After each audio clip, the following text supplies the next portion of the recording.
Salam, saya Simeon Adventi Marcellinus Gule. Saya seorang mahasiswa dari Sekolah Tinggi Teologi Anugerah Misias Barat. Saya Prodi Teologi semester 5. Pada saat ini saya ingin menyampaikan tentang materi tentang kontekstualisasi.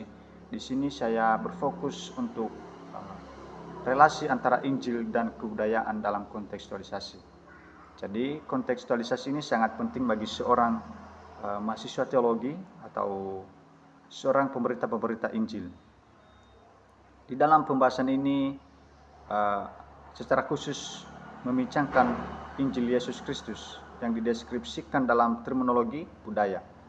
Kenyataan ini kita bisa melihat di dalam amanat agung Tuhan Yesus Kristus di dalam Matius pasal 28 ayat 18 sampai 20. Jadi di sana bahwa sudah jelas-jelas tugas seorang orang percaya kepadanya, yaitu untuk menyampaikan kabar baik dan memberitakan Injil yang lebih utama.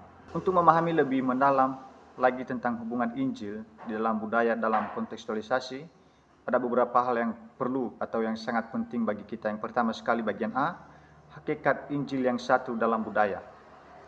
Tekanan utama yang diberikan adalah tentang hakikat Injil yang suatu terhadap manusia dan konteks budaya yang utuh untuk melukiskan proses kontekstualisasi.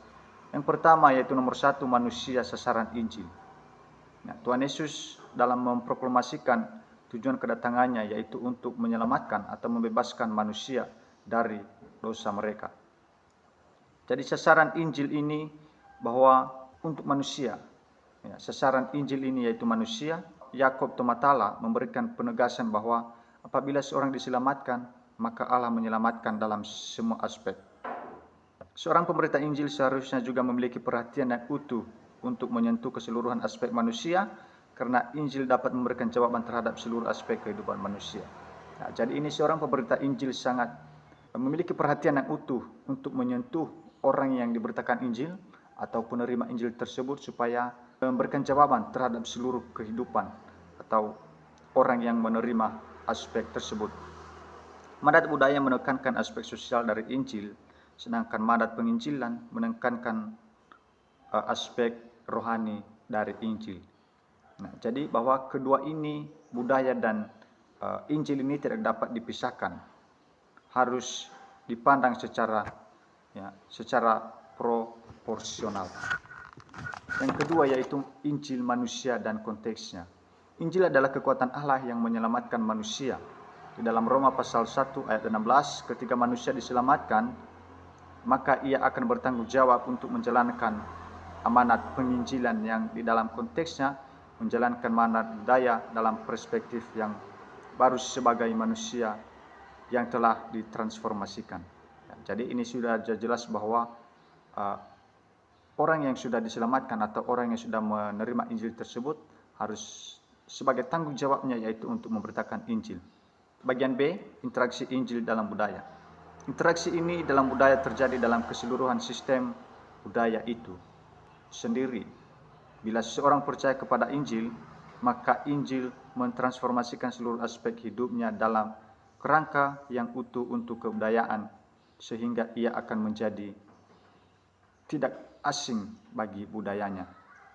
Di dalam konteks atau kontekstualisasi, seorang pemberita Injil harus belajar memahami bentuk budaya dan fungsinya masing-masing. Ini bertujuan untuk mengarahkan pemberita Injil tersebut mendapat pemahaman tentang bagaimana seharusnya ia bertindak, atau di dalam budaya itu sendiri ia berada untuk memberitakan Injil, ia dapat mengetahui bagaimana seharusnya ia bertindak, tetapi ia dapat dimengerti dan diterima oleh sebuah konteks budaya tersebut yang ia tempati.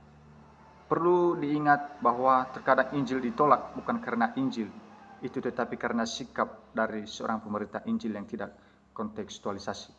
Jadi di sini terkadang sekali Injil ini tidak dapat diterima, atau orang yang mendengarkan atau yang menerima Injil itu ditolak. Terkadang karena orang pemberita Injil tidak mau menyesuaikan diri, tidak paham bagaimana ia memberitakan Injil, sehingga Injil tersebut mudah dipahami dan diterima oleh orang yang mendengarnya.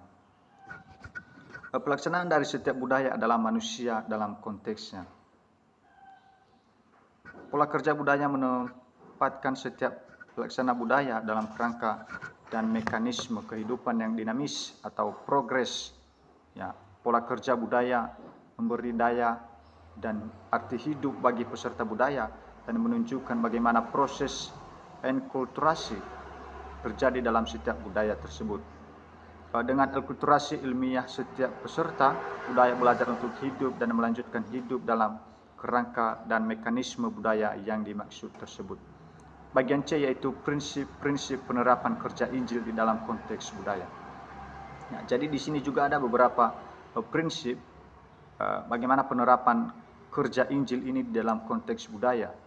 Ya, beberapa prinsip ini sebagai berikut. Yang pertama sekali, Injil akan selalu beroperasi secara lintas budaya atau cross kultural. Jadi ini Injil ini selalu beroperasi secara lintas budaya tersebut atau memenuhi budaya atau melintasi budaya yang ada tersebut. Bagian nomor 2, jarak satu budaya ke budaya lain sangat menentukan bagi dampak Injil.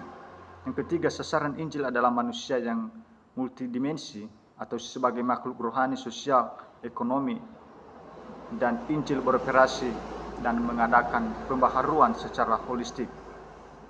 Nomor 4 yaitu dalam pemberitaan Injil perlu membedakan antara yang pertama, pembebasan Allah yang utuh dan pemberitaan Injil yang utuh. Bagian B, kebutuhan akan diselamatkan, kebutuhan akan keselamatan atau mutlak bagi semua kaum, dan kebutuhan yang aktual dalam konteks tertentu dengan maksud untuk menemukan perdekatan yang relevan atau yang sesuai di budaya tersebut. Bagian C, pemberitaan Injil adalah anugerah Allah yang berbeda dengan perbuatan sosial seperti membagi sembako. Ya, jadi ini anugerah Tuhan yang mula-mula, ya, kasih yang mula-mula yang Tuhan berikan kepada manusia untuk diselamatkan, atau ini seutuhnya tidak dapat terlepas dalam kehidupan manusia yang telah diselamatkan dan yang percaya kepadanya, yang menerima Injil tersebut. Lalu bagian D, Injil selalu beroperasi menjangkau manusia dalam kerangka dan mekanisme kerja budaya. Jadi ada beberapa hal di sini. Yang pertama, belajar untuk memahami bentuk budaya.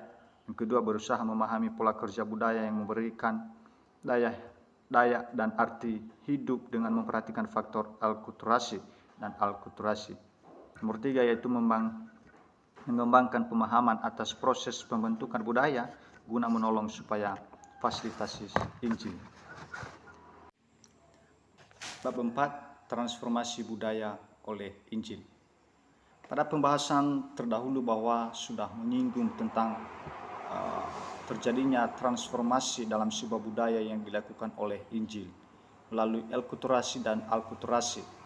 Ya, sebab terjadinya sebuah transformasi dalam budaya tertentu melalui alkulturasi, maka sangat berpotensi terjadinya sinkretisme. Terjadinya sebuah transformasi adalah karena bentuk budaya yang sudah tidak relevan.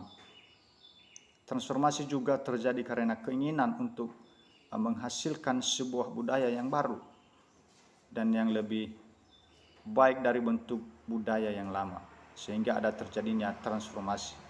Transformasi budaya oleh Injil bukan sebuah transformasi menurut keinginan orang yang ada di dalam budaya yang dimaksud, tetapi transformasi ini adalah menyangkut usaha mengangkat kebudayaan ke tingkat kebudayaan atau pola kehidupan mereka atau pola hidup yang sesuai dengan rencana dan kehendak Allah untuk manusia yang terus-menerus dikembangkan dan dihayati dalam hubungan pribadi dengan Allah. Di sini juga ada catatan di dalam Alkitab mengenai transformasi yang dikerjakan oleh Tuhan atau firman Tuhan. Bagian A, transformasi kebudayaan di dalam Perjanjian Lama. Israel sebagai bangsa yang telah mengalami suatu transformasi kebudayaan tersebut, yaitu dari pengembara dan kebudayaan bangsa yang menetap. Sebagai bangsa pengembara, bangsa Israel terbiasa dengan mengembalakan ternak. Tetapi setelah mereka menetap di tanah Kanaan, maka kebudayaan sebagai pengembara akan mengalami transformasi atau perubahan. Yang pertama, transformasi di bidang pertanian. Yang kedua, yaitu transformasi di bidang teknik dan sosial. Yang ketiga, transformasi di bidang sosio-agamawi. Ya, jadi bagaimanakah transformasi di bidang sosio-agamawi? Sejak awal ketika Allah memanggil Abraham, ia membangun mezbahnya dengan penuh kesederhanaan di bawah pohon-pohon terbantim dan Mamre. Jadi di Mamre. Jadi yang dulunya bahwa atau sejak awal Abraham ia membangun mezbah atau tempat beribadahnya hanya dengan membangun dengan kesederhanaan di bawah pepohonan. Dalam Kejadian pasal 13 ayat 18, pada waktu itu hanya segelintir orang saja yang beribadah di situ. Tetapi beberapa waktu kemudian tempat itu menjadi pusat ibadah untuk keseluruhan bangsa Israel atau umat-umat Tuhan. Kita bisa melihat dalam Yosua pasal 24 ayat 25, demikian juga dengan Yakub di Betel.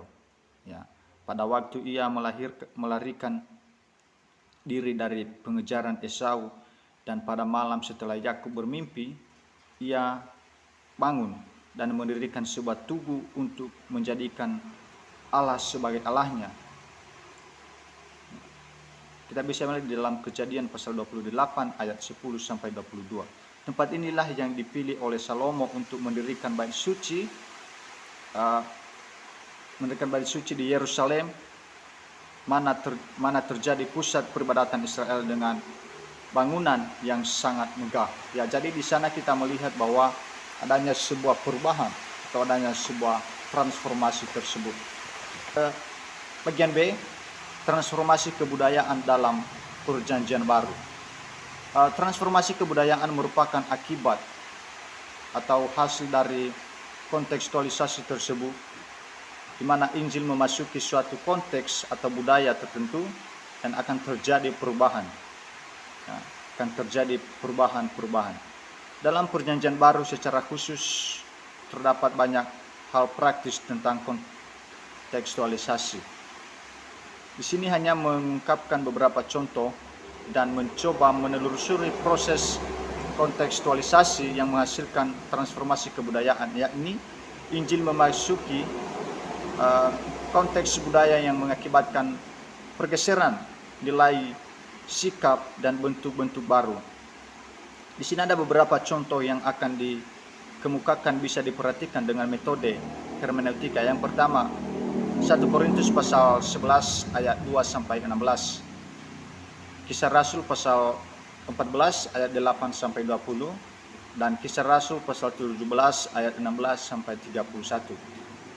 Nah, jadi inilah pembahasan atau materi yang bisa saya sampaikan tentang kontekstualisasi ini. Jadi demikian saja yang bisa saya sampaikan atau pembahasan yang bisa saya paparkan dengan singkat saat ini. Semoga Tuhan Yesus memberkati kita semua. Salam.